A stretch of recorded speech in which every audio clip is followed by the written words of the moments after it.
You are my ecstasy. When you are next to me, flooding my dopamine. Stay here right next to me. Oh, you make me feel like I can touch the sky. You make me feel like I can touch the sky. Couldn't call me, could be sorry rolling. Like whoa, you took all my love like it's stolen. Got me like whoa, yeah, whoa.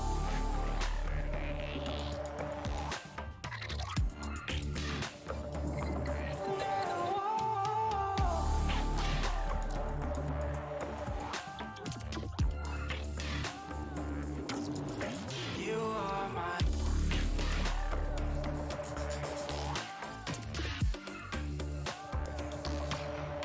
You are my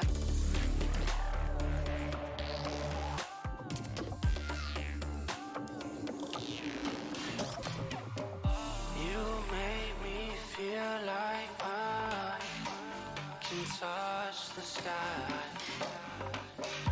You make me feel like I can touch the sky. Every time you leave, I come down.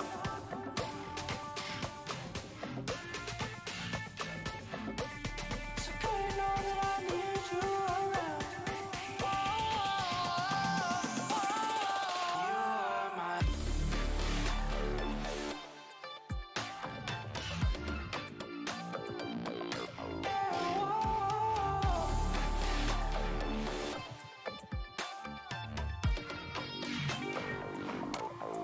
You are my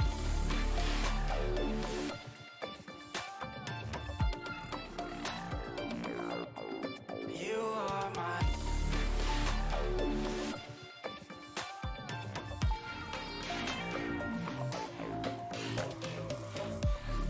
Every time you leave, I come down.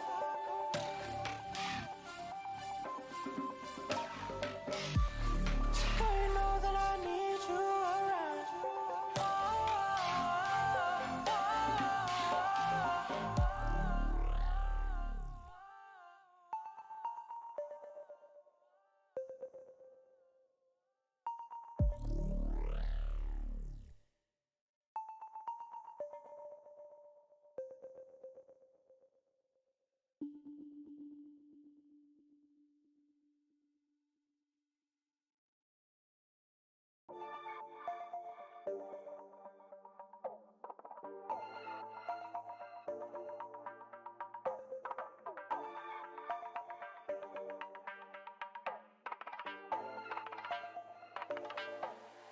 You are my ecstasy.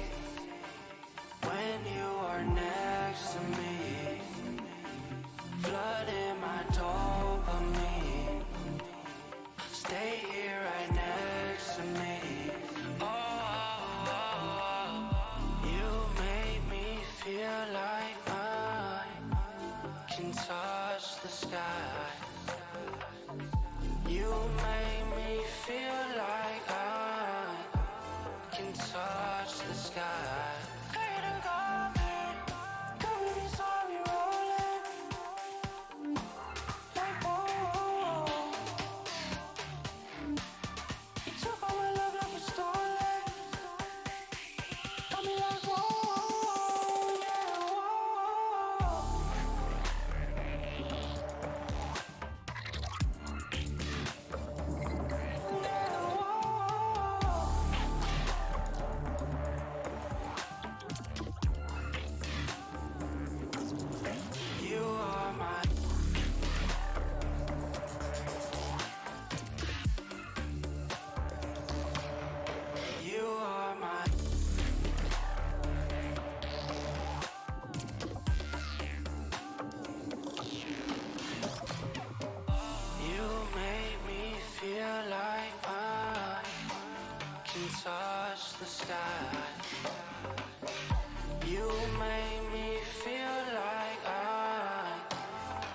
touch the sky.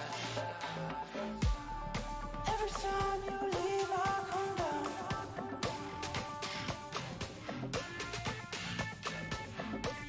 So girl, you know that I need you around. You are my.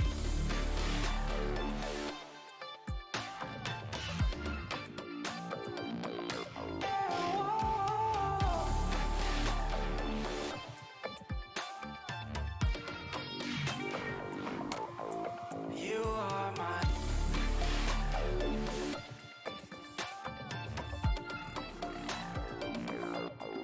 You are my.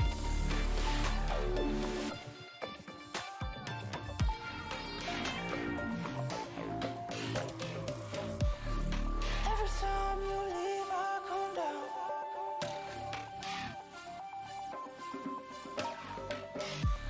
So girl, you know that I need you around.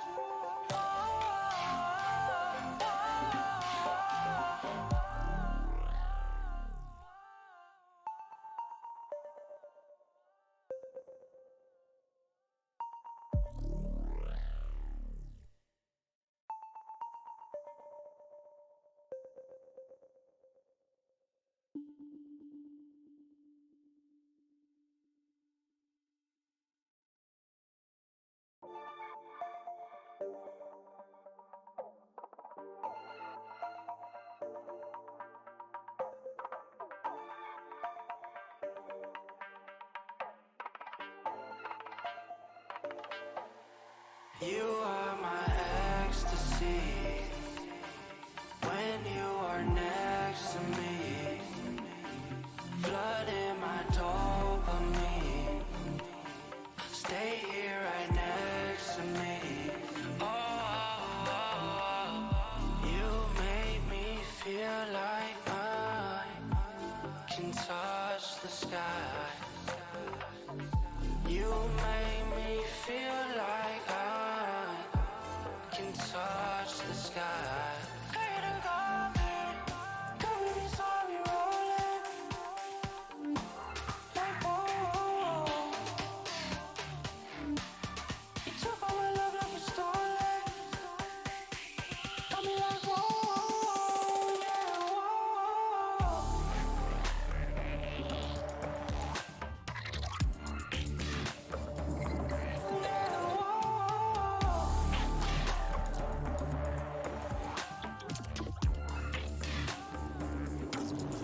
You are my.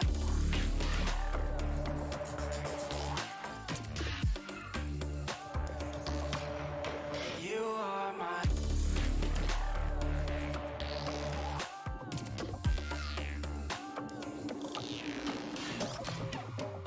You make me feel like I can touch the sky. You make me feel like I can touch the sky.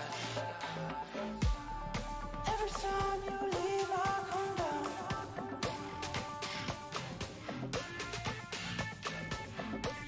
So girl, you know that I need you around. You are my.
You are my ecstasy.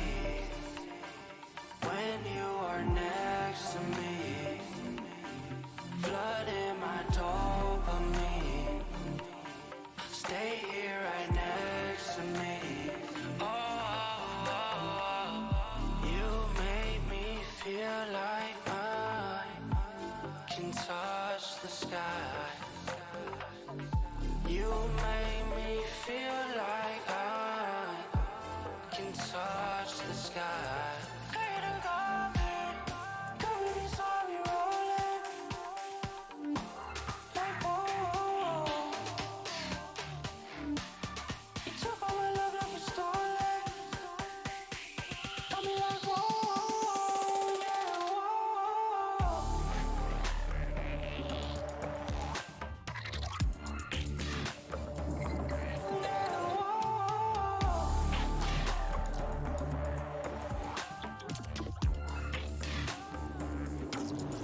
You are my,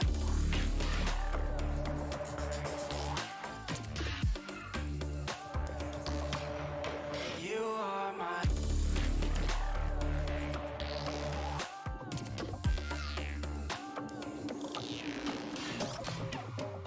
you make me feel like I can touch the sky.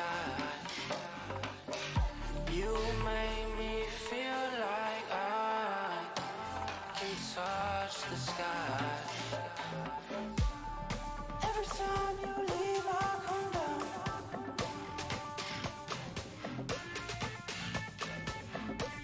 So good to know that I need you around. You are my,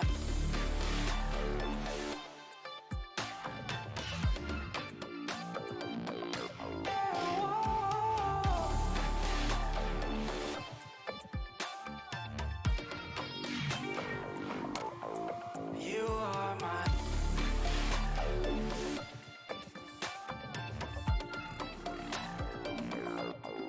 you are my,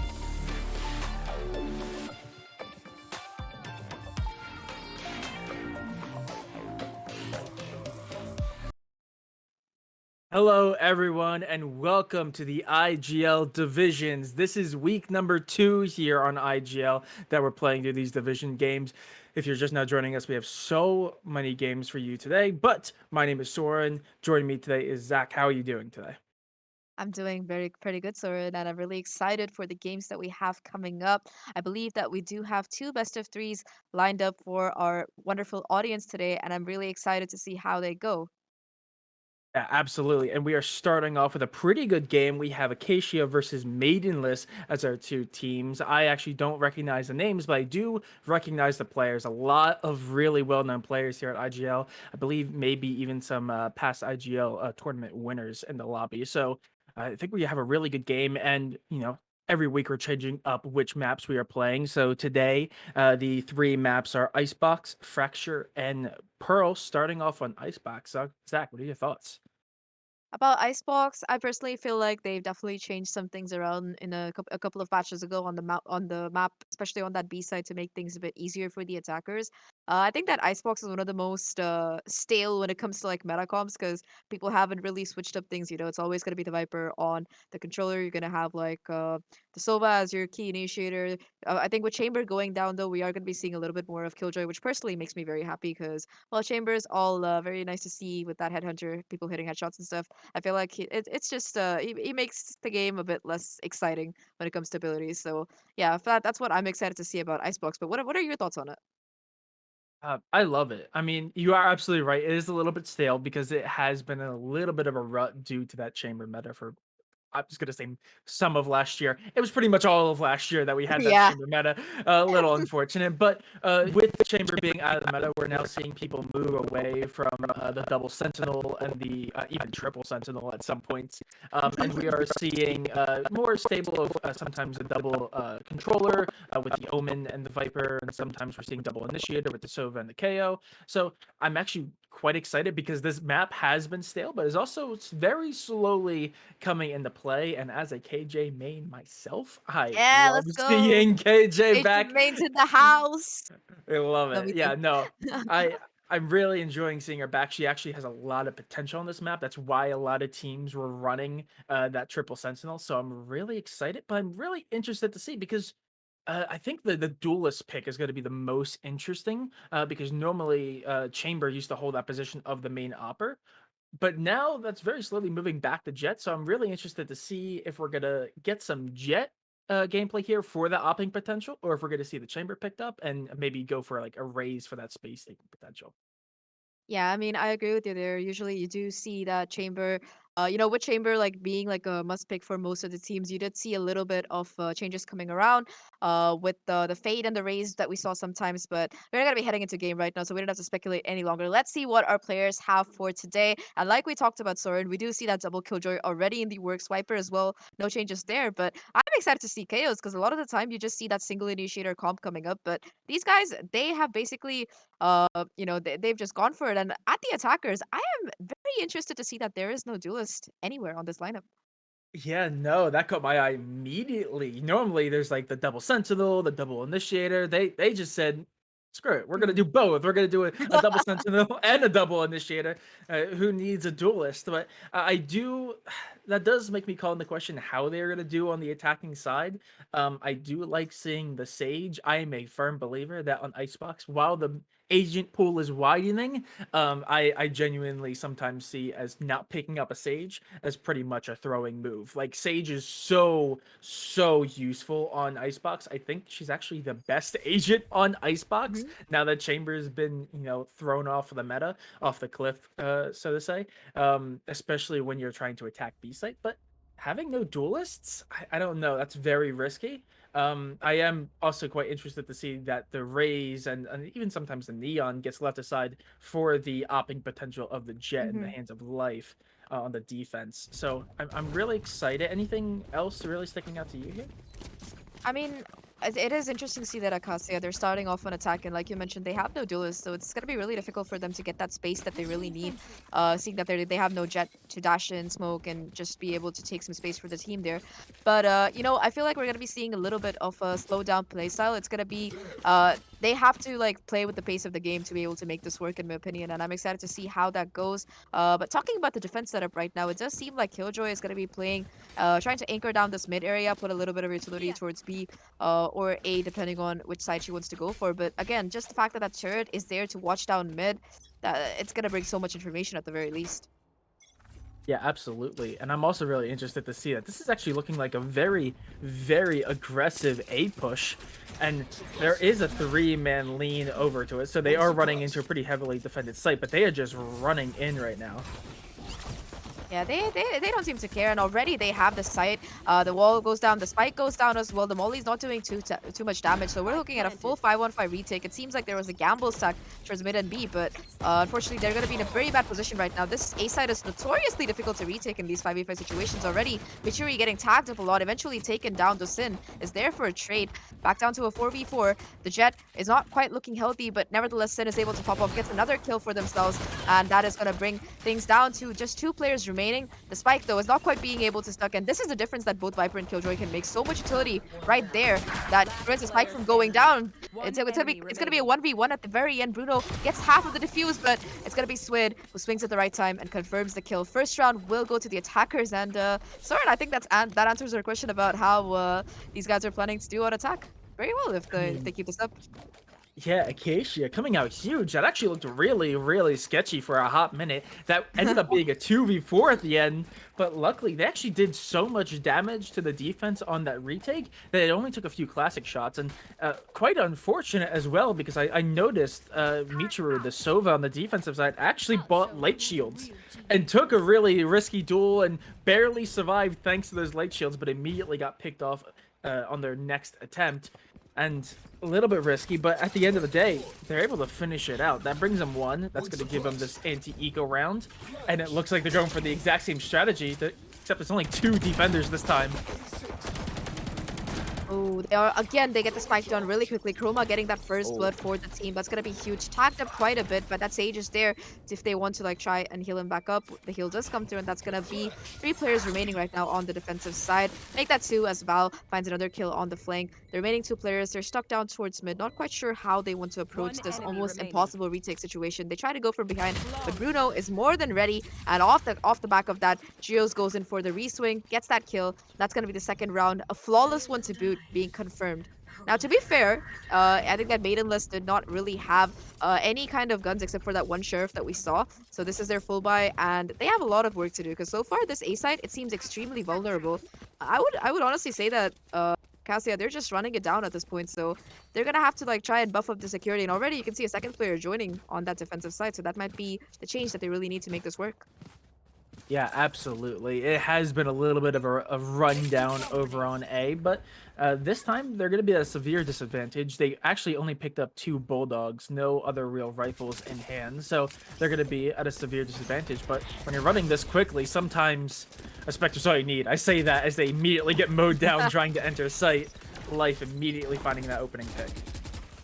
Ooh, that is some really good spam through the smoke. The shock dart doing a little bit of damage to Life, but not quite enough to really move. Already you can see Life willing to go in for the reswing. However, Val with the Bulldog will get that kill. The trade is immaculate though, as Michiru will make things work. 3 players remaining right now for the attackers. They've called quite a bit of rotation over to the A sides, and now they want to like slow down a little bit, reassess what they want to do, because they are a player down, but they still have a lot of utility and resources to work with. If they can perhaps make a new battle plan, it might be what they need. And by cutting all this noise on the A side, maybe they're hoping that the players from the side of Maidenless would rotate over towards B instead. But so far, it seems like they're not taking the bait.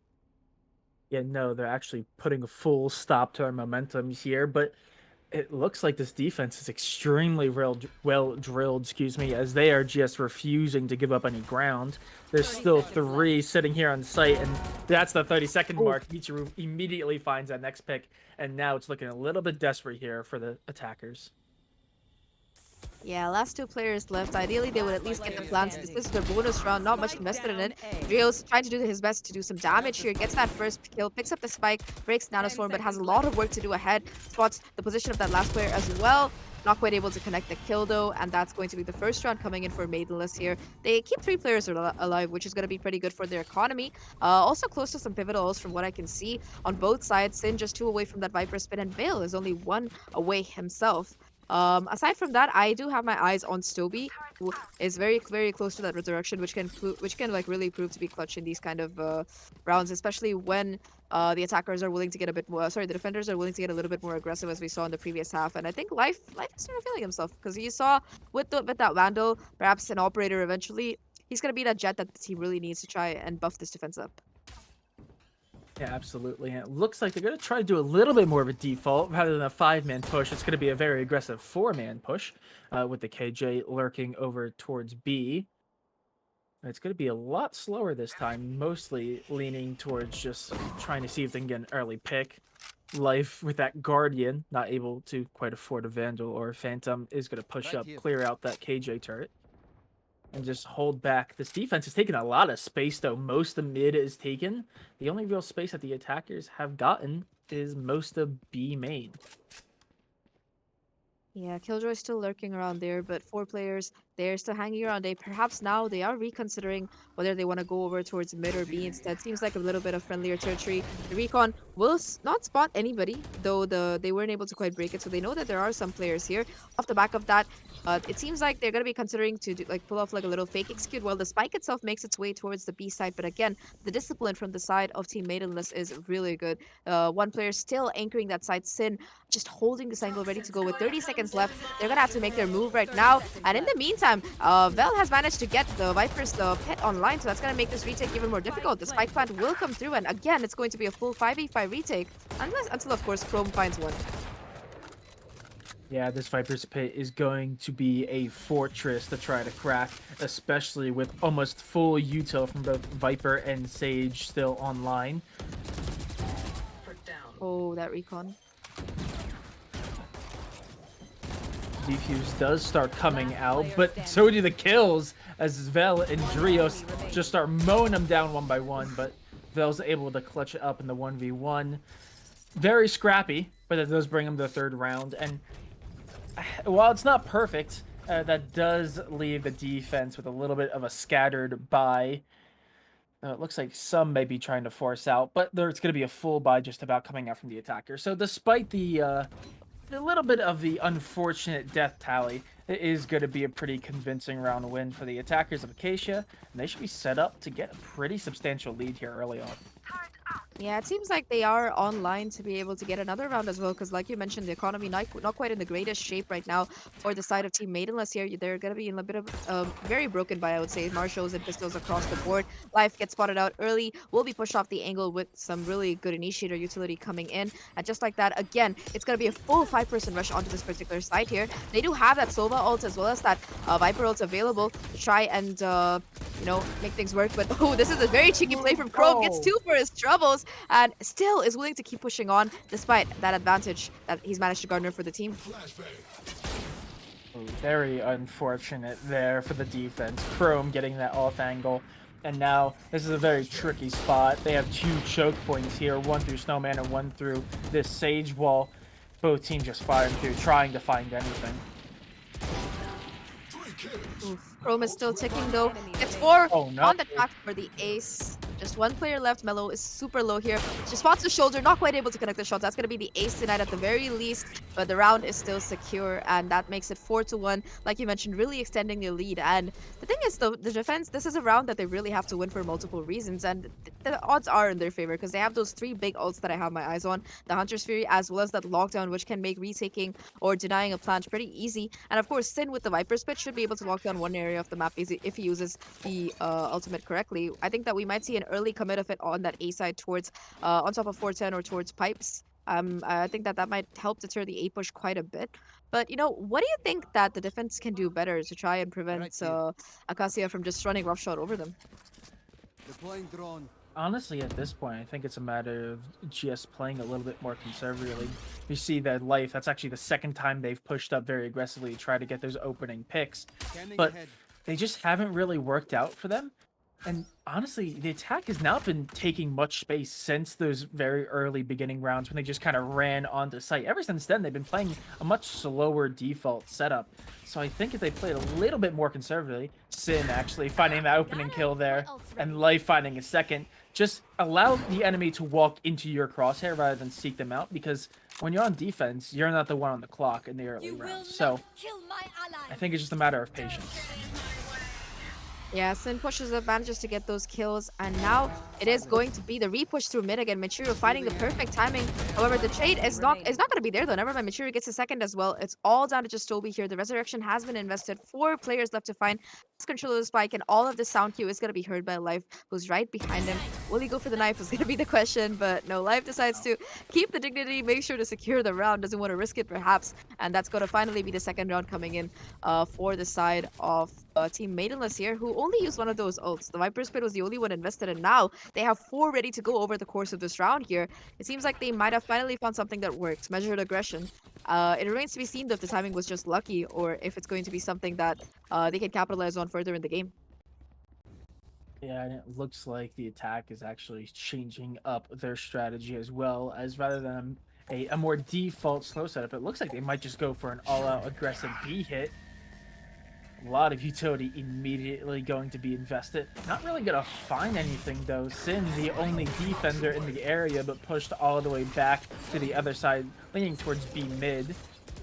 Chrome again, trying to find that off angle. Gets knocked in his ultimate. Little unfortunate up on top of the wall, not in a good position to be revived, but Spike does go down.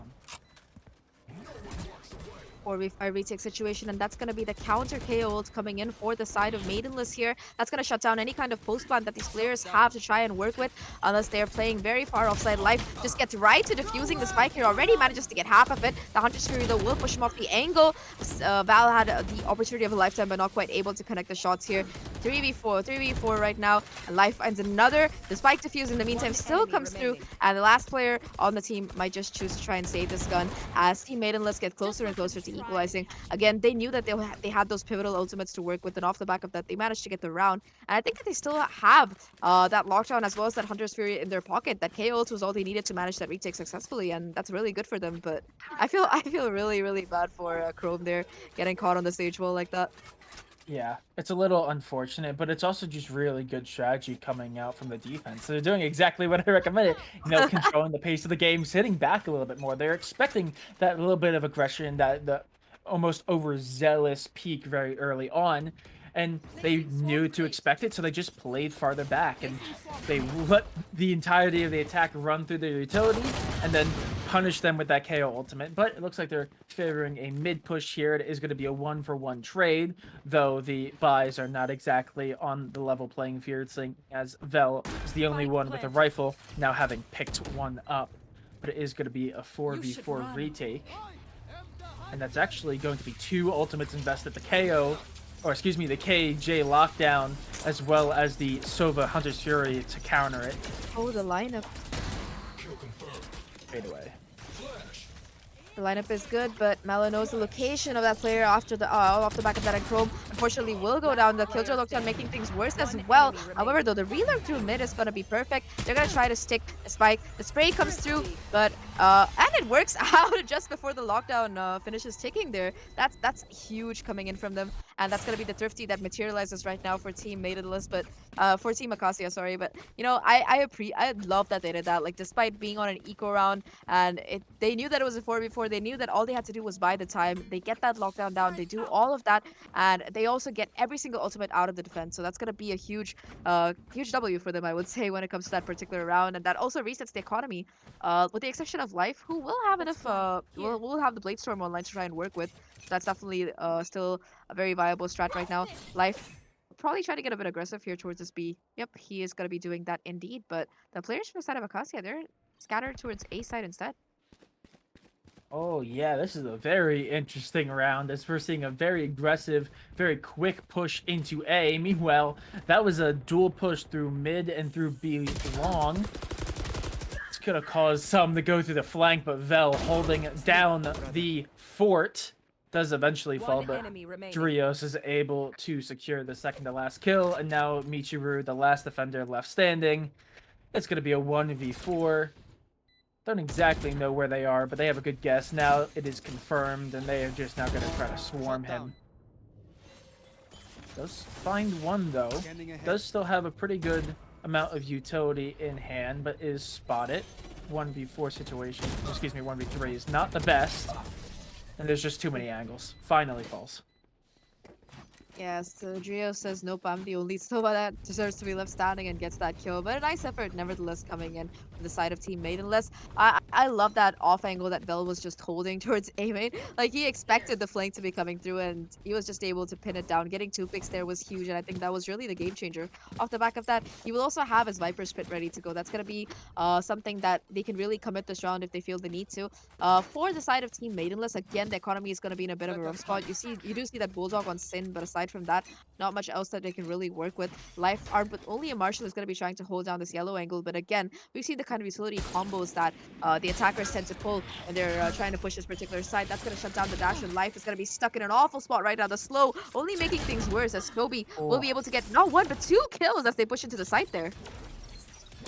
Yeah, a little bit tragic, especially as the defense are, I believe 3 of them are only 3 or less ultimate points away from getting their ultimate. So not only could this be a very convincing round win due to this rifle advantage, but they might have the ultimate advantage leading into the next round, which could put them in a very good position to finish out this half. But now it's a 3v5 retake, and it's looking a little bit scary with only, I believe, 1 Bulldog in terms of anything better than a Sheriff in hand. Oh, that's gonna be another flawless. I think this is like the third flawless that Acacia have gotten over the course of this half. To be fair, one was an anti-eco, but still, they really have like their defaults and their attack lined up. Like their coordination is so perfect. Like let's talk about that B side take, right? You see the drone immediately. There's the KO knife and the recon to catch life off guard, and the slow as well. In case that wasn't enough, like it's gonna be everything in the kitchen sink being thrown at life there to catch him off guard. But talking about life, he's gonna be finally having enough money to get that operator online, and he's gonna be positioned towards the B side. Perhaps expecting that is why there's going to be a little bit of a default coming out, I think, for the first time over the course of this entire game from the side of Team Acacia. Let's see where they end up going. Oh, Life finally getting the operator in hand, just immediately getting the value out of it. Immediately shuts down a little bit of an overzealous push out from the Sova of the attacking side.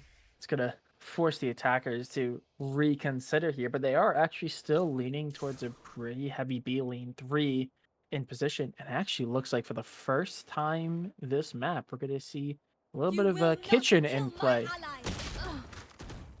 Ooh, that's a nice shot from Chrome. Expecting the re-swing, manages to get the trade. And again, man advantages is going to be towards the side of Team Acacia. They're going to be booking it over towards the A side instead, knowing that there is at least one or two players towards B. But the rotation, again, it hasn't really come through. So it's going to be locking down main. And the Killjoy utilities all stacked still towards this A side. There is time if they want to go around. But now they're going to know that all three players from the side of the defense is going to be playing towards here. Chrome going for some zipline shenanigans. Does a lot of damage, but not quite able to connect the shots. However, the spike plant, it's still going to come through. And all they have to do right now is successfully play post plant. Vel coming up from behind, though, on the lurk, does find two. Though Sin, the Viper of their own on the lurk from their flank, gets one as well. Brings it to a 2v situation. But they're all over each other. Drios finds them, shoots them in the back, and now in this 1v1, Sentinel v Sentinel, Spike's planted for the attacking side, and Stoby's able to clean it up. That's super unfortunate for Bruno. I feel like he hadn't gotten the information that Sage was spotted by Sin, or I don't think Sin spotted them, never mind. But yeah, it was a bit unfortunate that he didn't think to check Nest there. It was a 1v1 at the end of it, but yeah, that's just a retake that went really well until the last second. Either way though, both teams are going to have a bit enough economy to buy up. A little bit of forces coming through for the side of Team Maidenless. You're going to see that Ares as well as I think a Guardian online. But, you know, don't diss the Guardian or the Ares. They can do quite a bit of damage in the right situation. This time, though, it seems like they want to go in for this A push. I believe that they have the Viper Spit still online as well as that KO ultimate. The Null Command ready to go if they want to push onto this side here. Sin has used his own Viper Spit to try and prevent the push from, but the Sova drone will spot his position. So that's going to be a little bit of spam, forcing him off the angle and making things much more difficult. Swit finds the first blood onto Michiru, making this A side hold even more difficult. Yes, but the Viper's Pit is still in play, so it is still very defensible, though Vel, about to take a duel in the back, might make their flank a little bit weaker if they can't come out on top. And they'll just swing out and get it, and now this does bring into question whether or not this should be just a rotate off, but with the Viper's Pit falling and now with the man advantage, only 2 defenders left standing on site, they should be able to push into this very aggressively. Both the KO ultimate as well as the Hunter's Fury do come online for either team. The Null Command is going to be used in vain as there's a very quick rotate over to B. Very smart, forcing them to come at a new angle as well, seeing as Vel is now on this lurk here, pushing all the way up into their spawn. 2v3. However, the Sage is really low here, so this is still very much doable. Vel still in a very rowdy position, trying to find some value here. We'll hear all of this noise and knows the information, knows the position of the last player as well. Mello has to find 3 kills to be able to close it out. Again, Vel with the repositioning, trying to make sure that he catches the timing and is there for the rest of the team in case you know, something goes wrong. That Sound Q is going to give away his position right now, though, and again, Mello going to be stuck between 3 players right now, not even able to tap the spike. Does get the kill onto Vel, though, with a really good shot. But I think that with the clock ticking, it's going to be almost impossible to get it. And we're looking at a 3-9 which is really good. Really, really good. I don't know about you, but I'm not sure if I'm a true believer in the curse, but we're just going to have to wait and see. But I will point out, I have 2 things I want to point out. one is that we were talking about it, but that was actually the side that Acacia were supposed to struggle on. They had no duelists that entire time. That was firmly due to almost one player who's standing out amongst the rest of their teammates. And for the rest of the map, really, it's been a tale of two Vipers. The two Vipers on the other side are the two top fraggers, 13, 9, and 3 for Sin. Now on the attacking side was defending, and Vel constantly on that flank, constantly lurking up and getting, as you described, very ratty angles to get kills. Finishes 17, 9, and 7. And in theory, should be in a really good position to pop off yet again now on a probably even more favored defensive side. But it looks like it's going to be a pretty aggressive push. No kills found yet. 2 push up through mid, 3 through B long, and kills get traded out. And the defenders come out on top, 2 for 1 so far. But they are now missing the Sova. That initiation tool is going to be very helpful in this retake. Spike planted. Oh no, Chrome finds another one, and now with the spike going down, it's just gonna be the last 2 players. Life towards yellow, and Sloa running back towards B main, perhaps going for some shock dart lineups here. Life finds the first one. However, unfortunately, Chrome is there for the trade, and now it's all in the hands of just the Sova here. Machiru, only 20 HP left on him, not able to do much, and the defuse is going to come through. I feel like in a 2v4 situation, you want to try and like peek together and hold the crossfire instead of going for those lineups until at least you manage to equalize things, but either way, a little bit of a miscommunication perhaps, and that's going to bring the score to double digits for the side of Team Acacia, who are absolutely dominating on this map so far. For Team Maidenless, they've had some bright moments. They are going to be forcing up because, hey, the scoreline is really bad and they did get the plan, so that's some money in the bank. But, you know, especially with this recent Stinger buff kicking in, Stinger nerf kicking in, where things are going to be a bit more expensive, the damage fall-off is going to be worse. I feel like forcing in this meta, it's going to be much, much more difficult. Yeah, no, it's going to be a very difficult round to try to win out, and that should make this a pretty easy 11-round lead here. Oh, For you the jinxed him. defense. I say that, maybe a little bit of Caster's curse as the Stinger immediately finds the opening kill. Life immediately pushing through, but Chrome now with a Vandal does find one, but Stingers, again, menaces despite the nerf. Do find 2. That brings it to a 2v4. And what do you know? There's yet another Stinger in play, but a Stinger and a Bulldog might not be enough here, as it seems like a pretty solid defensive hold. Especially as pretty much everyone's still on site. Yeah, no, I think that they are going for that post plan. They do have both the Viper and the Killjoy 11. You can see the nanostorms that have been placed right now. I think that they will be broken. The Killjoy trying to do some damage, but again, the Stinger strikes. Bruno taking down his counterpart here. It's all down to just the stage. Gets one. Tries to go for the kill, but Bruno will be ready for the swing. And with a 3k, that's going to be the anti-eco, not quite coming through in the favor of Team Acacia. As Maidenless, they take it home with the Stingers, but I feel like we kind of cursed them together there, Sword. I dissed the Stinger, you know. Team effort. Yeah, it's a team effort. Yeah, but Yeah, that's gonna reset the economy for those guys, and well, just pistols across the board. Yeah, and I mean, usually when we see these first 2 rounds get split like this, it usually leads to one of 2 things. If there's a pretty good economy management, usually it just ends up being a 2-2 split, picking up the first round, losing the second and third, picking up the fourth one, and then after that the economy, rather than the normal pistol round, anti-eco bonus, and then you go into the normal gameplay of Valorant. So that's the normal procedure, but there is a theory, and there's a world in which if the economy is not managed correctly, it could just lead to straight up a 3-1 start to the half as they drop 3 rounds in a row after winning the pistol. So while they're in an okay position, if they don't play this out correctly, if they lose a little bit too much, they don't manage their economy correctly, Acacia might not be in that great of a spot despite being in the round advantage right now.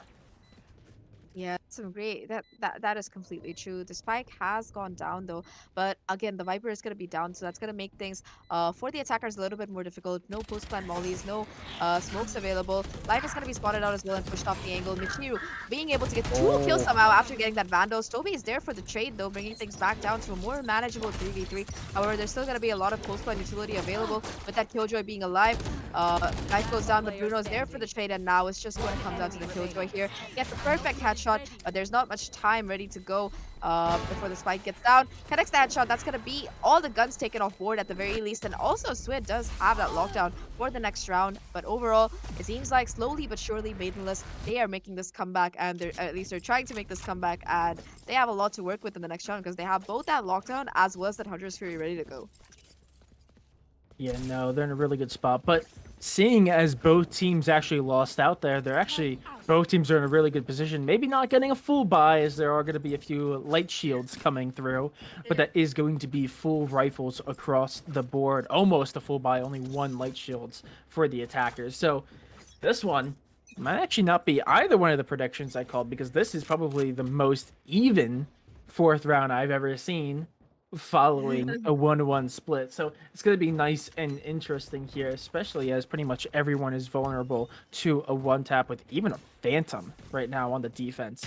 But it looks like we're seeing a pretty standard default, a 3-man push up through B, and that Sova Dart giving just enough information for Chrome to just mow them down in mid. This attack is immediately stalling out, and there we see the players over in B long immediately pulling back and forcing the attack to have to reassess their current strategy here. And it looks like instead of that typical default that we have been seeing, it might just be a 4-stack push onto B here.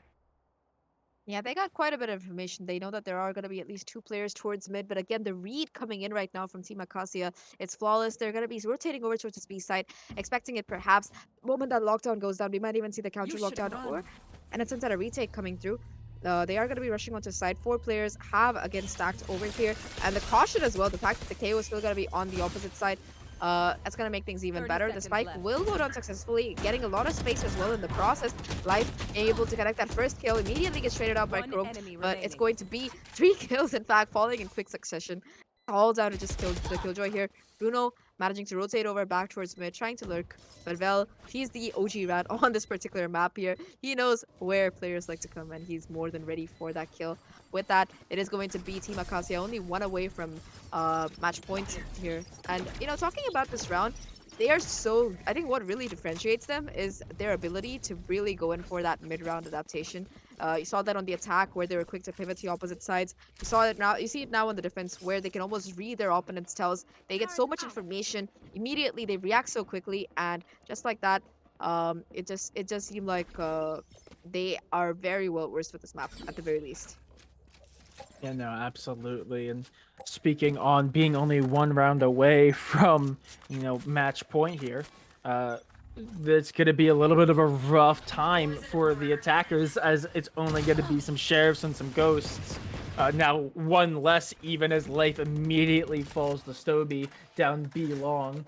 And I feel like this entire attacking half here for Maidenless has almost felt a little bit toothless at times, because they keep trying to take those very early aggressive duels, much like Acacia was falling victim to earlier, or much like they were falling victim to in the first half until they started playing a little bit more defensively.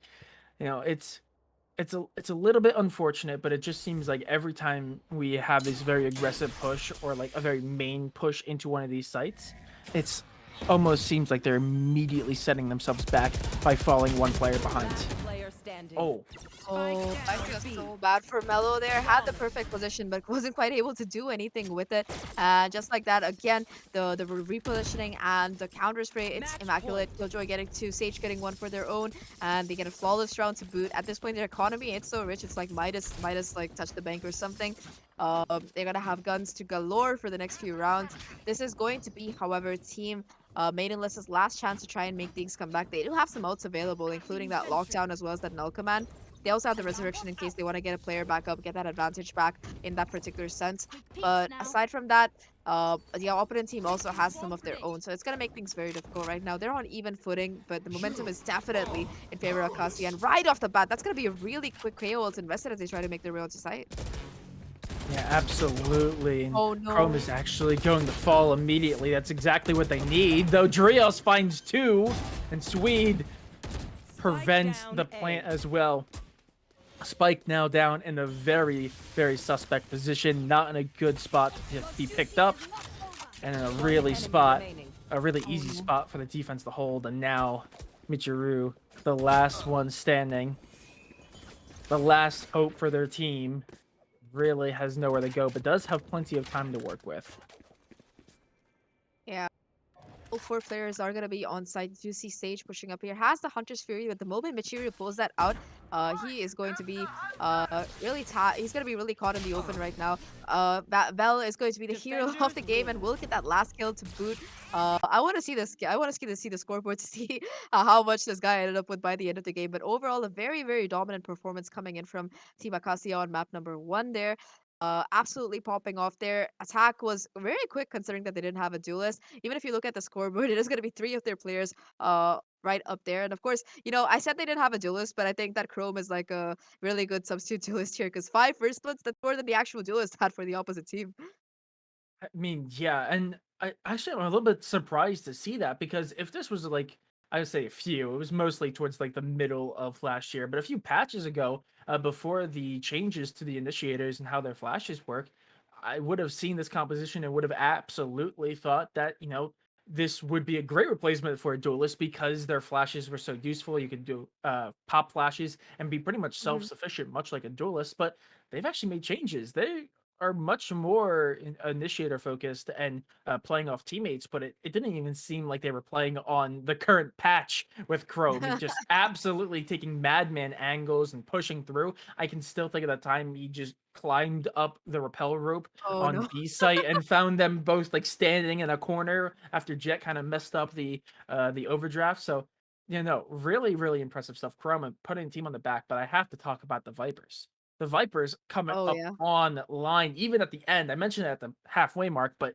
Vel finishing 19, 11, and 10, 29 kill participation is insane for a Viper, even though this is a very Sentinel and defender set map. That's still insane, especially as most of them came from the attacking side regardless. And Sin, while not quite as impressive, is still insane. I think they're actually the only one who, number for number, went positive on their team, not just equal or less. So still putting up some pretty good numbers, but that was Icebox. That was only map number 1. We are moving over to Fracture, and I think it's only going to be a minute or two, possibly until we get into the next one. So let's do a little bit of preview for Fracture. What are you expecting agent-wise over on the I relatively newer map?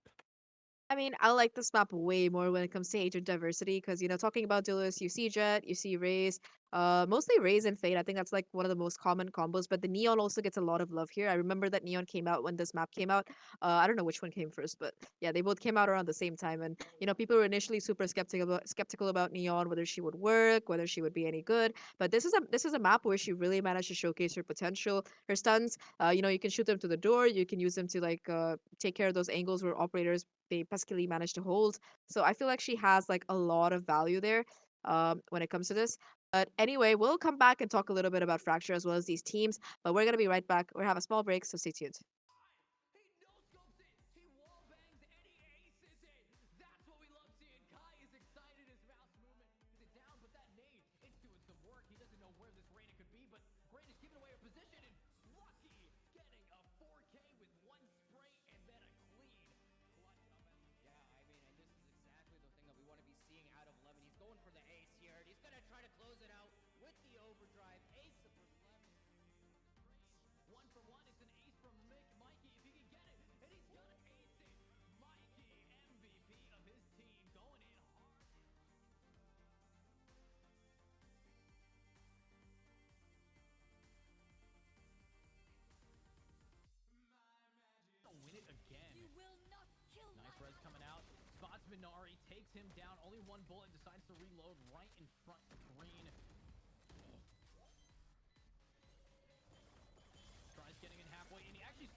see. What?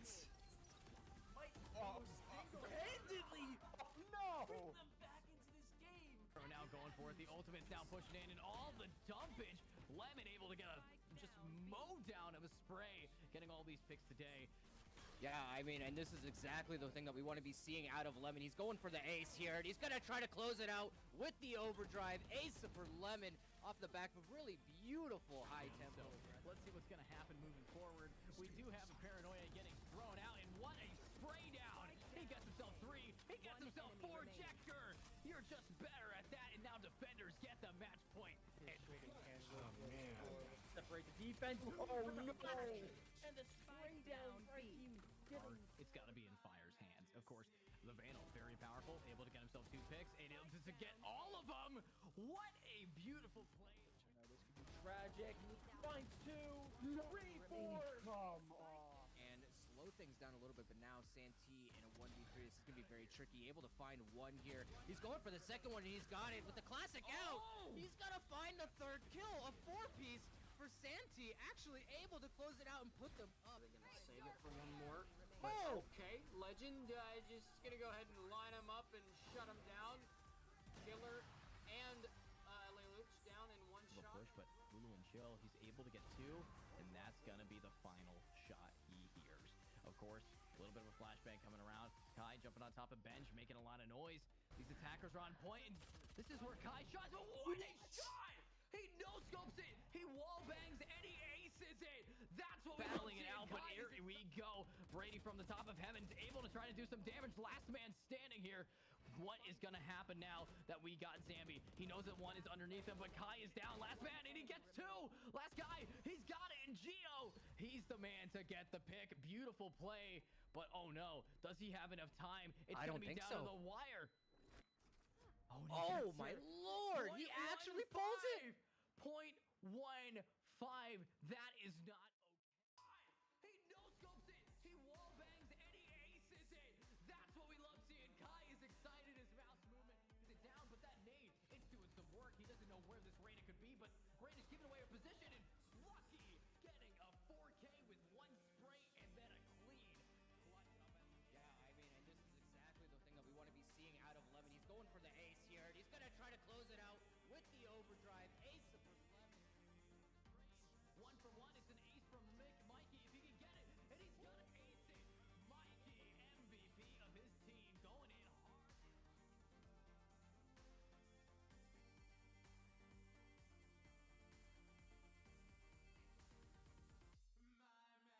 Win it again. You will not kill Nice res coming out. Spots Minari, takes him down. Only 1 bullet, decides to reload right in front of Green. Tries getting in halfway, and he actually sticks it all the way to half. And he reads those Yun Min with the win. clutch. What a clutch. On 1, but they're out. But here comes the nightmare. It's making them very afraid.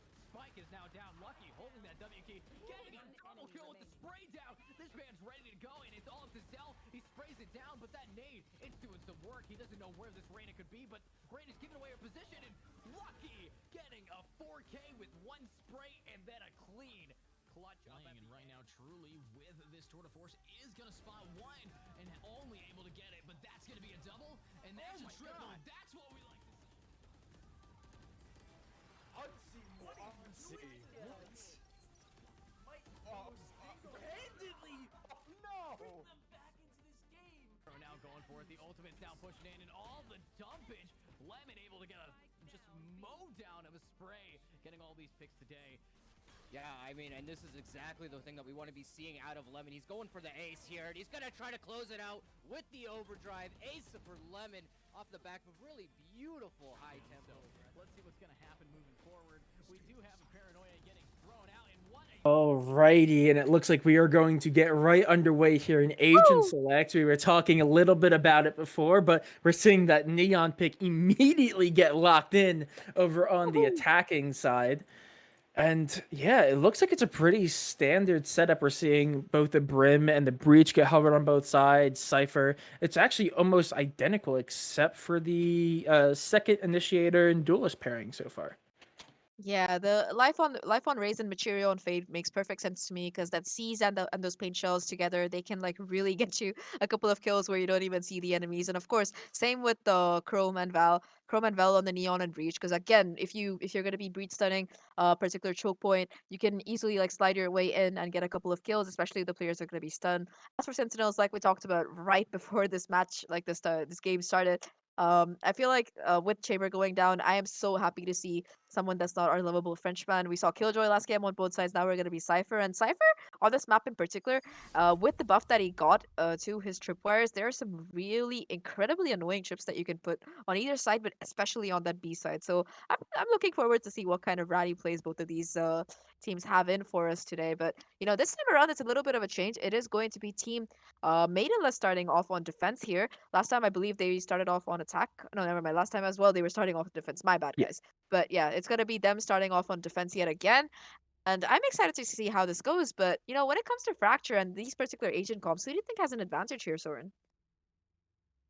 I'm a little bit scared for Maidenless here, and I it might be just a little bit of almost PTSD after map number 1, but I'm very scared because while we were on Icebox, which is a very defensive sided team, even without running a duelist, Acacia just seems so strong and so like attacking competent. Just seem very attack minded, and we're very efficient with all their attacks. And now I was speaking about before, I was astounded that Chrome was able to basically act as a pseudo duelist with KO when that's not what they are really made to do now in the current patch. But now they have that KO and that Neon combination, which is insanely deadly. Imagine the KO flashes going up over walls and Neon just running into the middle site and finding 2 opening frags. It can be incredibly dangerous in the right hands, and we already know that this team and on the attacking side is deadly.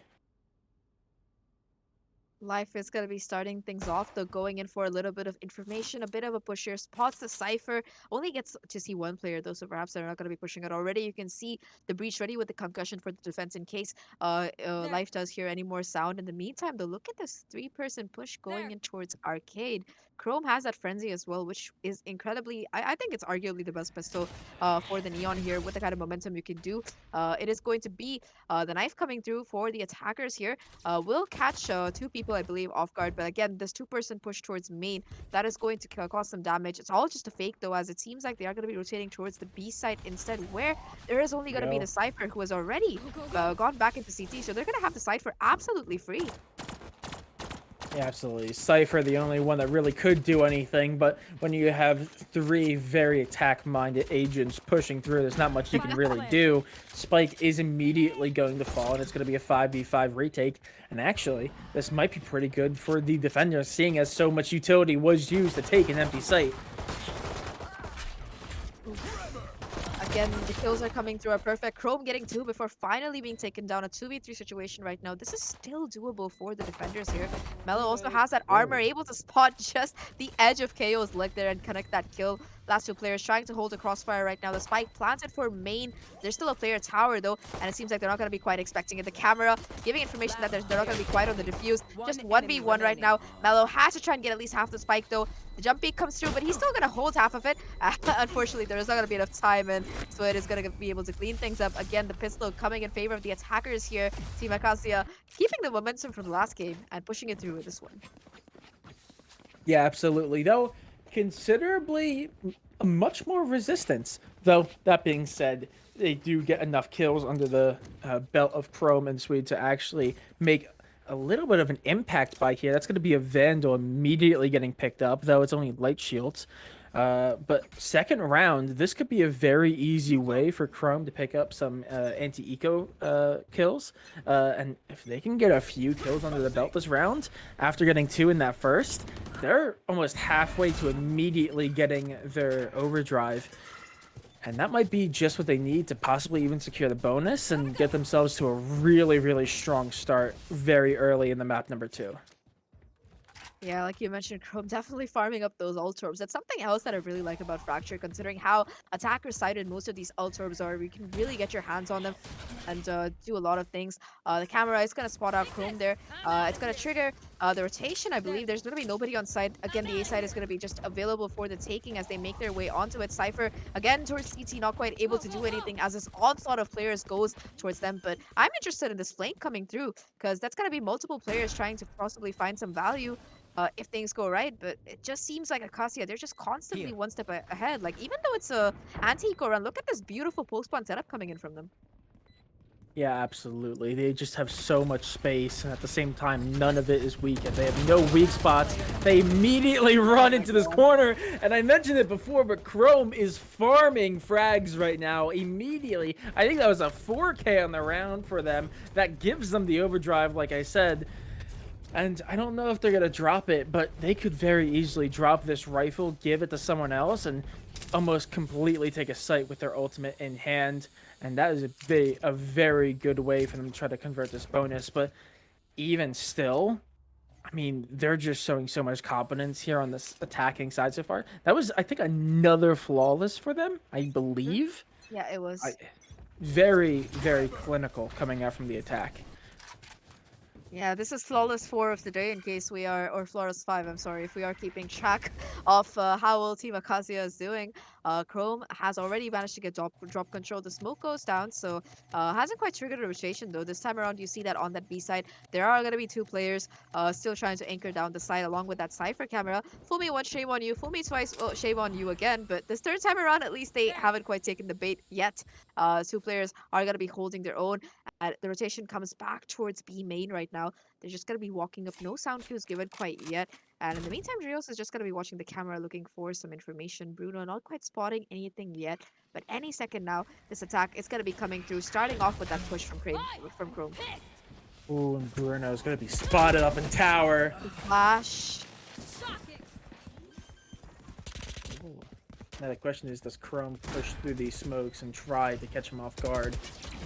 Oh, and there we go. There's the KO flash and the neon ultimate coming in full mode right now. Finally, Chrome falls, but not after causing some serious damage. Suddenly, what was a very significant rifle advantage had crumbled around them. Last player standing.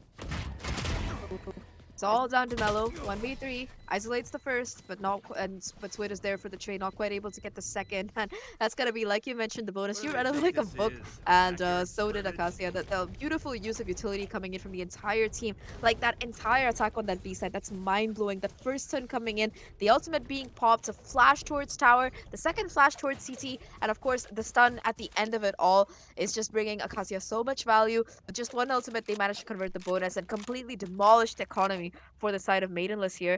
And again, just the fact that they're able to constantly sell these fakes on that ace side and create enough pandemonium there that B is almost free for them, it is just wonderful to see.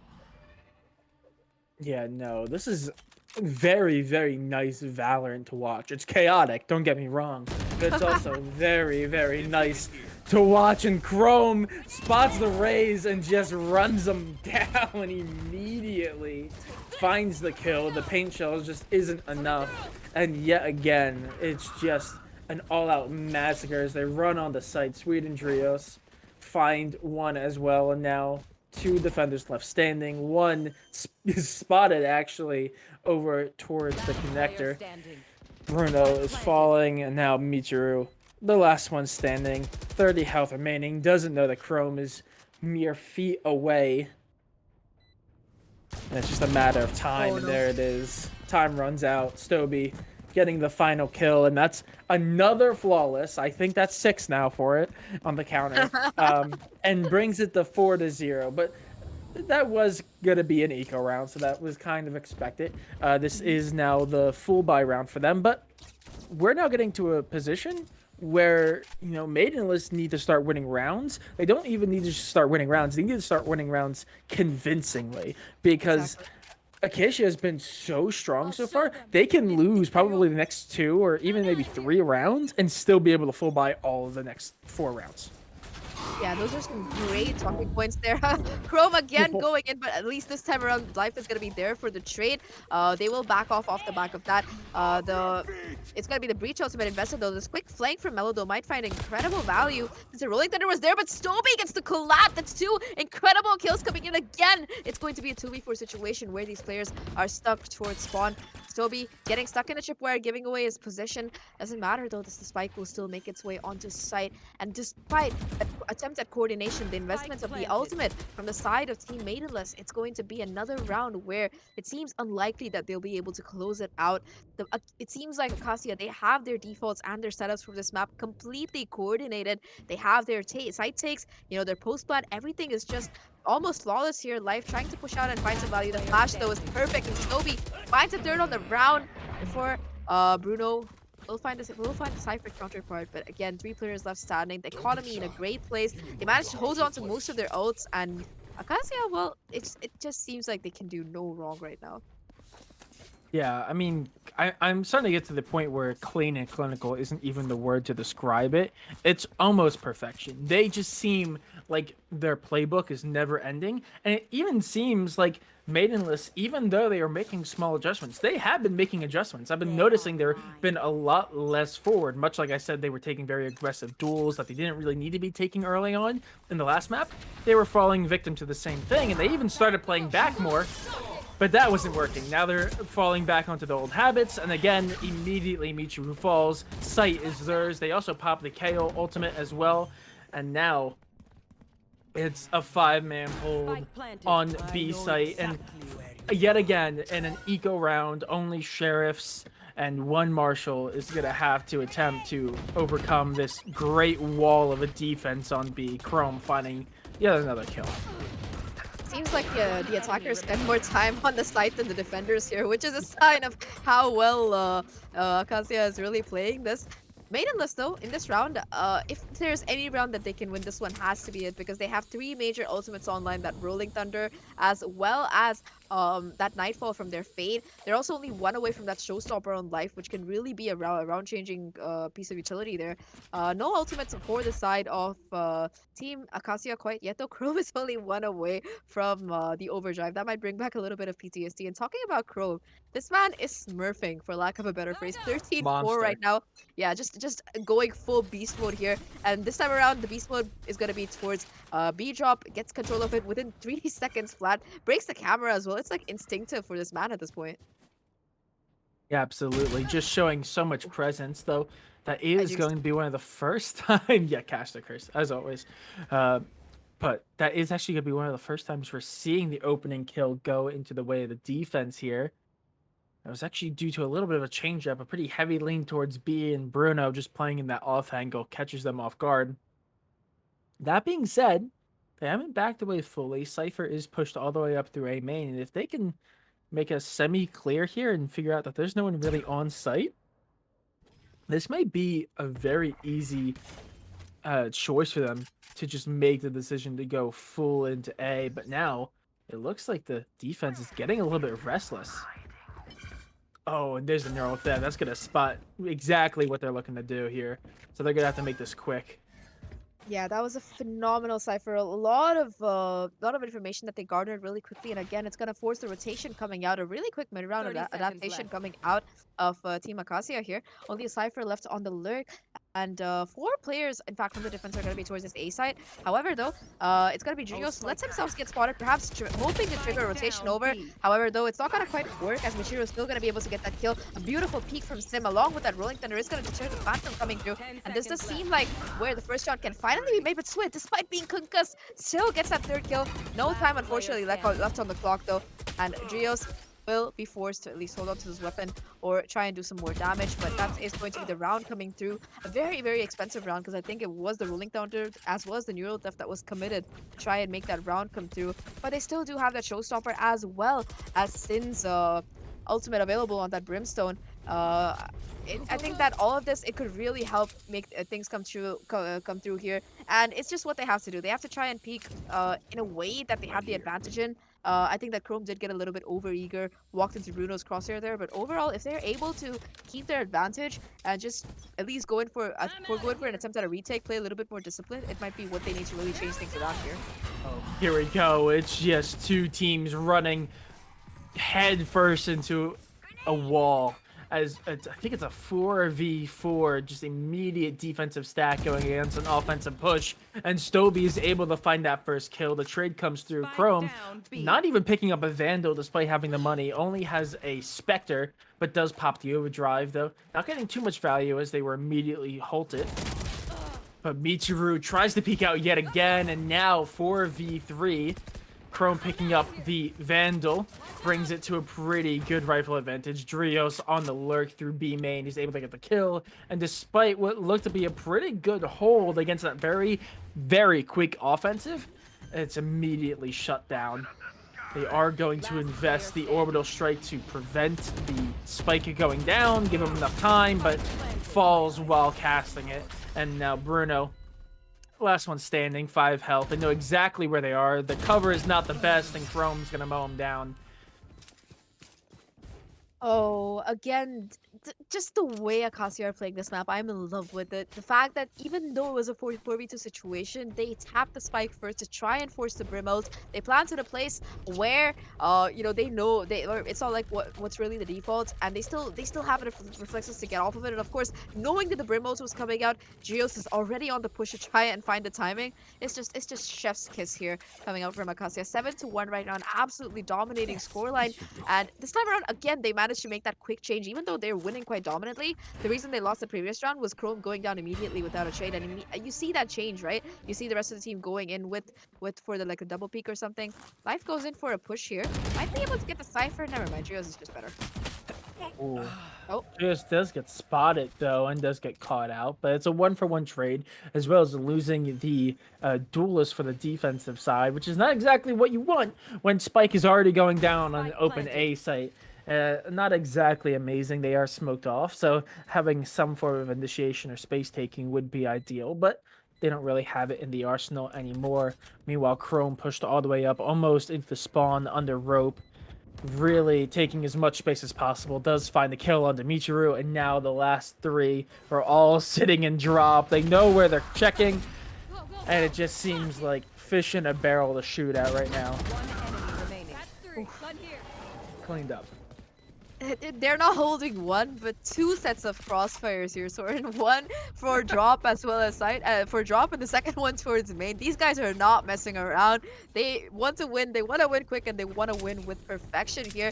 I don't think they're very happy about losing that one round, and it shows they're really fixing every single mistake possible as they make their way through. And again, though, a little bit of an economic reset coming out for the side of Team Maidenless here. They're going to be able to buy up. Showstopper still online for life. Perhaps an early ult might be what they need to try and find some value, or they could just try to save it for the retake. Once again, it's going to be a quick push towards drop here. Chrome leading the charge. Both stuns invested by both the breach as well as the neon to make things. And after making all this noise, they're just going to be possibly trying to walk back towards this B site instead, where they're just starting to rotate off, so the timing might be perfect. Yeah, everyone seems to be making their way over towards Arcade very, very slowly. And that actually did pull a little bit of a rotation out from the defense. 3 now stacking up A, but little do they know that there's not even an attacking soul over there, as it looks like they are about to explode onto Arcade. Meanwhile, Cypher, Frios, is slowly lurking back up towards B main, and they could be a very easy way to just shut down any flanks here. Yeah. However, though, the counter rotation has come through. After all that radio silence, it's going to be just one player left on that A side. Everybody else heading towards B instead. They are going to be There we investing go. that Rolling Thunder, but as well as their lockdown to, as well as the null command to try and counter it. Michiru is going to be on site. Doesn't, despite being stunned, still manages to get the kill onto Chrome, and that is huge right now. The second as well, and that's the spike drop. Third to boot. Fourth as well. On track for the ace here. It's all down to just reels here on the Cypher towards main. Michiru making sure that the player can't come up, knows the position, but unfortunately won't be able to get the ace as Life will clean it up. Almost flawless round for the side of Team Maidenless, and this is exactly what they need to try and get those maidens at the very least. Yeah, Sorry. absolutely. Michiru just coming up huge when they needed it most. I mean, looking a little bit desolate. They kept trying to hold that tower position for so long, but kept losing that initial duel. But I guess the secret was to just let them push into them as they just mowed them down one by one as they all peaked individually one by one. Not the best strategy, maybe a little bit overzealous after going up 8-1, but that being said, that is just going to be a fine round for the defense. They're mostly the main benefit's going to be able to keep the rifles, though. That being said, the attack is still such a good spot financially that they were just able to fully buy out. And there we go. The B site is being exploded onto. And Spike is going to go down. That is going to be the Fade Ultimate invested, and that's going to be 2 people spotted. That's going to force them a little bit off site. But Michiru is going to get spotted. Again, these crossfires, one towards arcade and one right now being held towards main is perfect. Again, expecting the showstopper, these players have gone quite far away. They don't want anything to do with life and utility here. The first pick comes through after the flash, but these players are more than ready for it. The diffuser starts to come through, but the orbital strike is ready to go. Will find a kill, but half his diffuse has been stuck in the meantime. This might still be a winnable round. Bell finding the second of his round as well. It's all down to just Sin here. Has to try and go near the spike to finish the diffuse, but that's not going to be happening as Bell will get that white swing and that final kill. 9-2 right now. You know, I remember last round it was a 9-3 half. They have a chance to improve on that. I didn't think that would be a possibility, but here we are. And Yeah. it just seems like Acacia, they have the momentum, they have everything ready to go, and they're just having fun while doing it. That's the best part. Like Chrome, it looks like he's playing like a I don't know, deathmatch or something. Except with the abilities.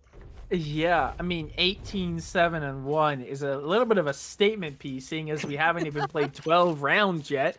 A little bit nutty. Also, just to kind of piggyback off of that, while they may not have as many kills, Sweet on the Brimstone, 10 assists, Stoby on the KO.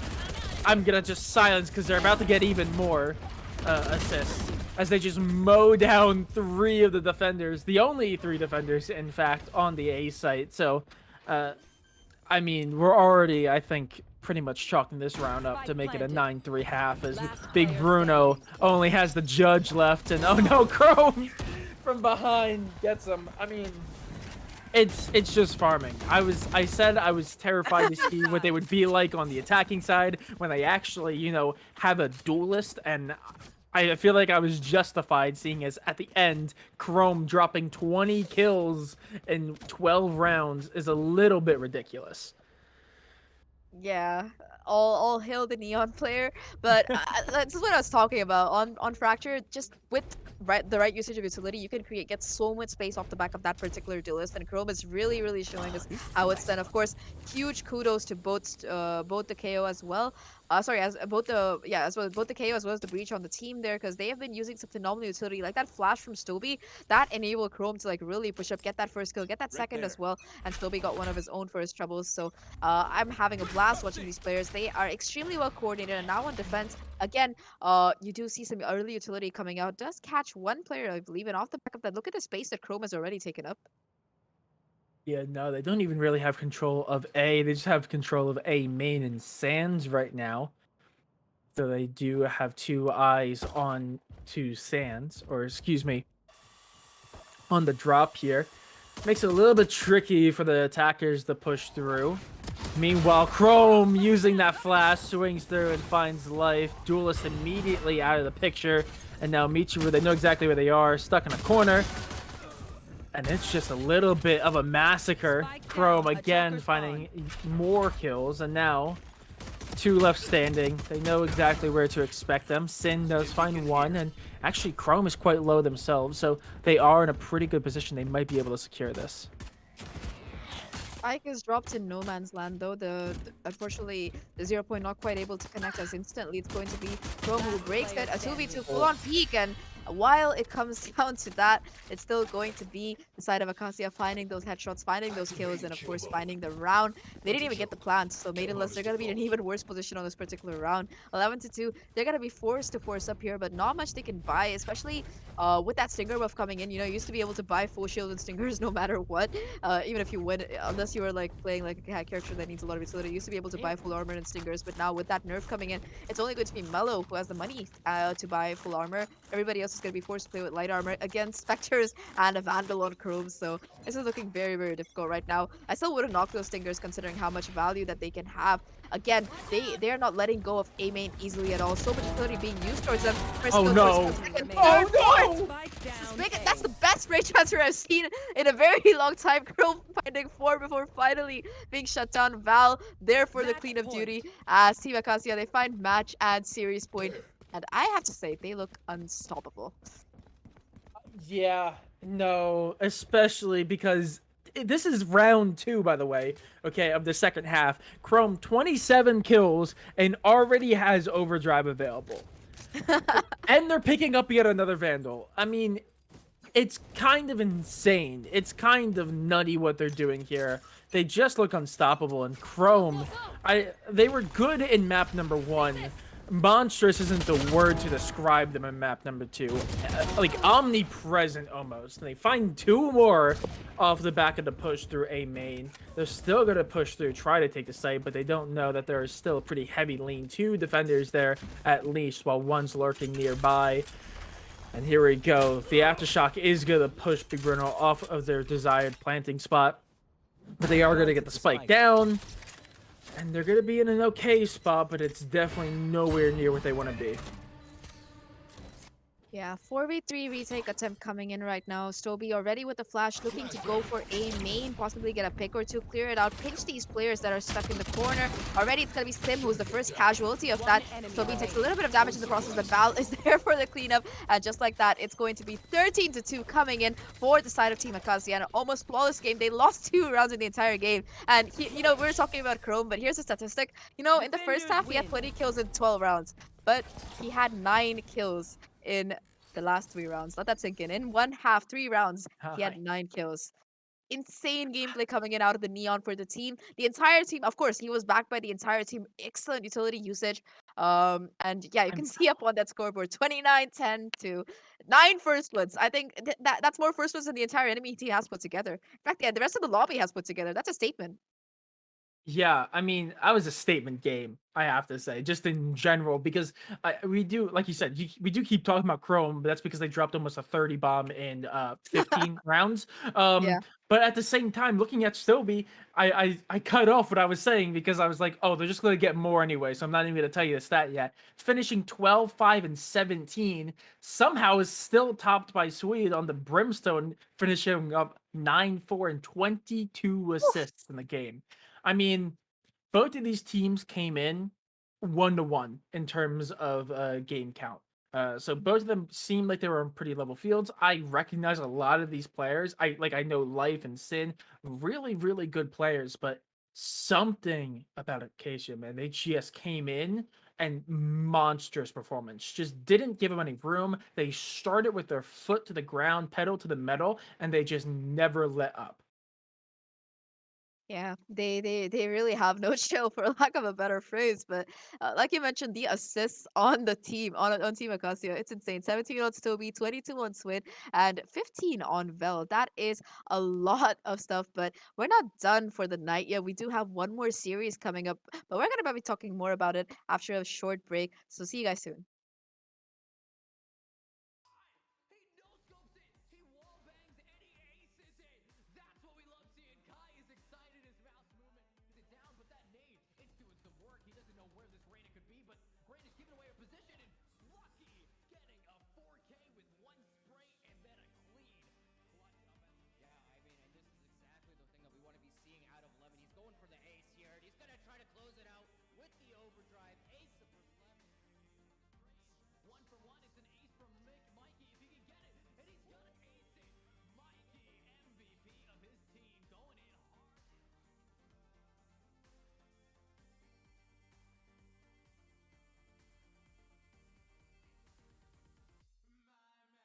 Win it again. You will not kill Nice res coming out.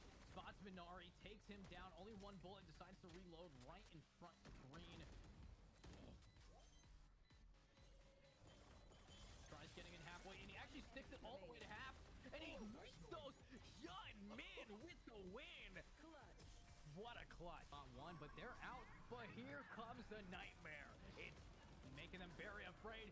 Spike is now down. Lucky holding that W key, getting a double kill with the spray down. This man's ready to go, and it's all up to Zell. He sprays it down, but that nade, it's doing some work. He doesn't know where this Reyna could be, but Reyna's giving away her position, and Lucky getting a 4K with one spray and then a clean.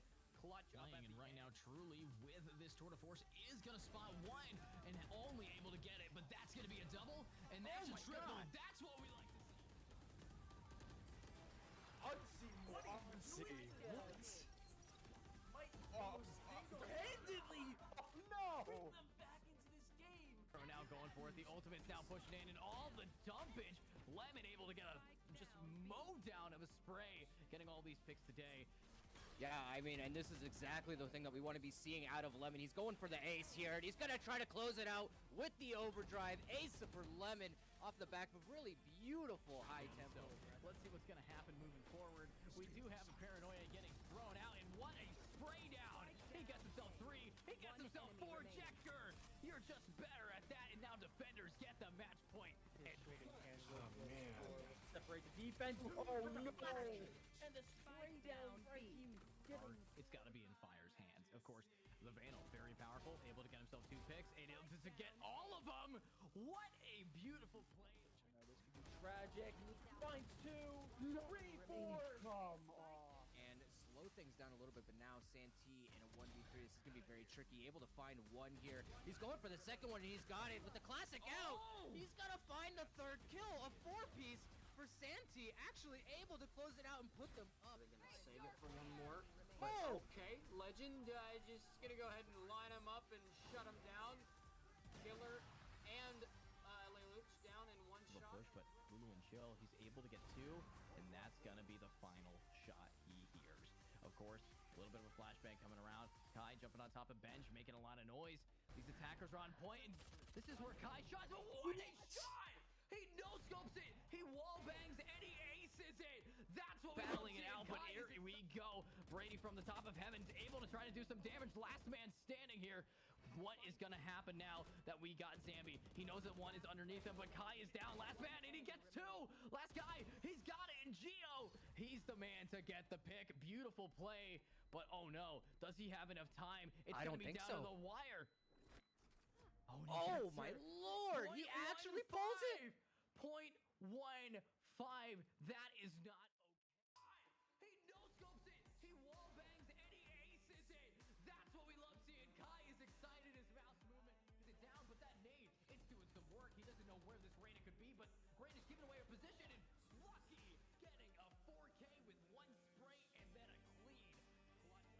Yeah, I mean, and this is exactly the thing that we want to be seeing out of Lemon. He's going for the ace here, and he's going to try to close it out with the overdrive. Ace for Lemon. 1 for 1. It's an ace from Mikey if he can get it, and he's going to ace it. Mikey, MVP of his team, going in hard.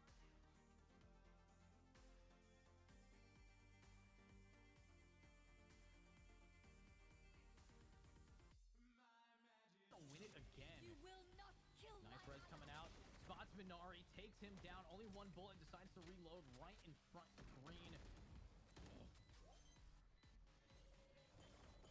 Tries getting in halfway, and he actually sticks it all the way to half. And he makes those Yun Min with the win. clutch. What a clutch. Not 1, but they're out. But here comes the nightmare. It's making them very afraid.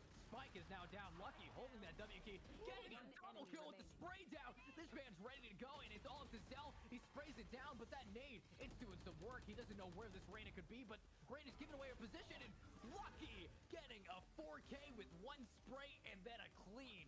Clutch playing, and right now Truly with this tour de force is going to spot 1 and only able to get it, but that's going to be a double, and that's a triple. That's what we like to see. Unseen. Handedly. No. Bring them back into this game. Are now going for it. The ultimate's now pushing in, and all the dumpage. Lemon able to get a just mow down of a spray, getting all these picks today. Yeah, I mean, and this is exactly the thing that we want to be seeing out of Lemon. He's going for the ace here, and he's going to try to close it out with the overdrive. Ace for Lemon off the back of really beautiful high tempo. Let's see what's going to happen moving forward. We do have a Paranoia getting thrown out, and what a spray gets himself four Jector. You're just better at that, and now defenders get the match point. Separate the defense. Oh no! And the spray down it's got to be in Fire's hands. Of course, the Vandal, very powerful, able to get himself 2 picks, and able to get all of them. What a beautiful play. This could be tragic. Finds 2, 3, 4. Come on. And slow things down a little bit, but now Santee in a 1v3, this is going to be very tricky. Able to find one here. He's going for the second one, and he's got it with the classic out.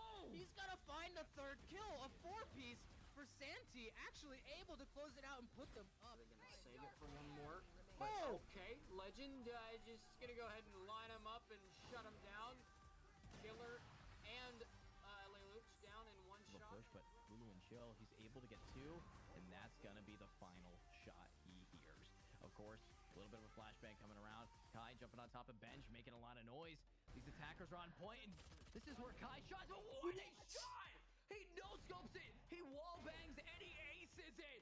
That's what battling it out, but here we go. Brady from the top of heavens, able to try to do some damage. Last man standing here. What is gonna happen now that we got Zambi? He knows that one is underneath him, but Kai is down. Last man, and he gets 2. Last guy, he's got it, and Gio, he's the man to get the pick. Beautiful play, but oh no, does he have enough time? It's gonna be down to the wire.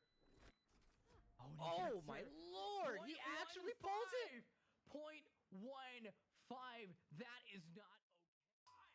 He no-scopes it. He wall bangs and he aces it. That's what we love seeing. Kai is excited. His mouse movement. Is it down? But that nade, it's doing some work. He doesn't know where this Reyna could be, but Reyna's giving away a position, and Lucky getting a 4K with 1 spray and then a clean clutch up.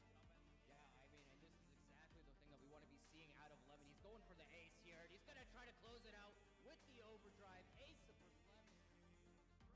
1 for 1. It's an ace from Mikey if he can get it, and he's gonna ace it. Mikey, MVP of his team, going in hard.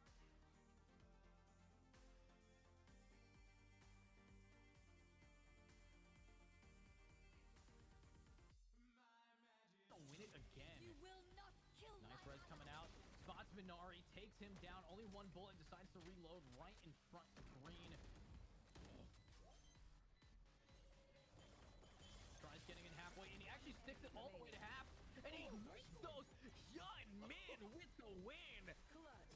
What a clutch. On 1, but they're out. But here comes the nightmare. It's making them very afraid. Spike is now down. Lucky holding that W key. Getting a double kill with the spray down. This man's ready to go, and it's all up to Zell. He sprays it down, but that nade, it's doing some work. He doesn't know where this Reyna could be, but Reyna's giving away her position, and Lucky getting a 4K with 1 spray and then a clean clutch up. And right now, Truly with this tour de force is going to spot 1 and only able to get it, but that's going to be a double, and that's a triple. That's what we like to see. Handedly! No! Bring them back into this game. Are now going for it. The ultimate's now pushing in, and all the dumpage. Lemon able to get a just mow down of a spray, getting all these picks today. Yeah, I mean, and this is exactly the thing that we want to be seeing out of Lemon. He's going for the ace here, and he's going to try to close it out with the overdrive. Ace for Lemon off the back of really beautiful high tempo. Let's see what's going to happen moving forward. We do have a Paranoia getting thrown out, and what a spray down. He gets himself 3. He gets himself 4 Jector. You're just better at that, and now defenders get the match point. Separate the defense. Oh no! And the spray down it's got to be in Fire's hands. Of course, the Vandal, very powerful, able to get himself 2 picks, and able to get all of them. What a beautiful play. Welcome back, everybody. This is the IGLeague, and we just saw a banger of a match coming in between Team Acacia and Team Maidenless, which Acacia won quite dominatingly, I would say. I'm Zach, and with me here is my wonderful co-caster, Soren. Soren, how are you feeling after that game? I'm feeling really, really tired. That was a very quick game. It was also a very intense game. There was a lot going on, and I'm really happy we're actually getting to speak to one of the players Ooh, yeah. on Acacia, because I'm really interested to learn a few things, because they seemed really strong in map 1, but my God, Maptoon just seemed dominant. And joining us now, we actually have Stoby here from Acacia. How are you doing today? Hello, I'm doing pretty good after today. I mean, yeah, it's got to feel pretty good. I was gonna say this, I believe, leaves you guys 2-1 up in the map count. How are you guys feeling after a win, especially after such a dominant win? Actually, really good. We ended up switching up our icebox comp, or at least agents who was playing what agent this morning, just because we noticed that we had Chrome on Viper earlier, and we noticed that like he's just a heavy fragger, and he's a really good at just taking those duels, being aggressive. So we decided to open him up and put him on KO, but just a lot of demo reviewing, vodding with my entire team, just having a lot of faith in each other, taking the duel, swinging with each other, just noticing that, today we especially popped off, but, hopefully we're going to bring that type of fire with the other games coming up. But yeah, just a lot of faith between each other. Feeling pretty good. I mean, yeah, it's got to feel good. And it might be a little bit of a joke question, but I've got to ask, what did you guys feed Chrome between map 1 and 2? Because my God, just seemed to go on a tear on map 2. I mean, how did it feel when you guys, I think you guys were like 8-1 up at some point? At some Mhm. point, does it just become like you feel like you're winning a game of ranked, or what's going on in your guys' head there? I mean, honestly, it's just Chrome go kill at that point. He's just super comfortable on those duelists. Just watching him go in, just a beautiful sight to see because this man knows how to play his duelist. Literally all you have to do is just throw that supporting util, and we had that out of Vel, Drios, Suede, myself with Drios lurking perfectly. Like all it is just set up Chrome. He goes frags, we clean up with the rest of them, and we're done. Like honestly, just there's a huge difference between him playing KO and duelist. Not saying his KO is bad. It's just like that is his most comfortable agents. So it was just really nice to see. Yeah, I think we all saw the comfort level really kicking in on that Neo. But talking about like team coordination, the one thing that I really loved about your fracture is, like you said, all of you were in perfect position to set Chrome up every time. Like those flashes off of Stoby, those stuns off of Vel, and of course your smokes, they were just super well timed. So did you guys like do a lot of practice? Is this like your favorite map or best map? Funny enough, we actually prefer our Haven and Ascent. Going to Fracture, I think it was our third most comfortable map. So me, Drios, and Bell really hit those Valor plants really hard and stratting, just making sure that becomes more and more comfortable over time. Like scrimming some high level teams really helped us out. So it's like I'd say our third most comfortable map, but today was really like just popping off. All the VOD reviewing, all the practice, all the scrimming that went into this really just showed itself. And big ups to Suede for standing in. Like he came in around like last second, just helping us out because one of our teammates had a medical emergency to take care of. But yeah, it's just having that stand in really like show up was also a huge thing for us. But yeah, it definitely came down to just putting in that work, and I'm happy it showed.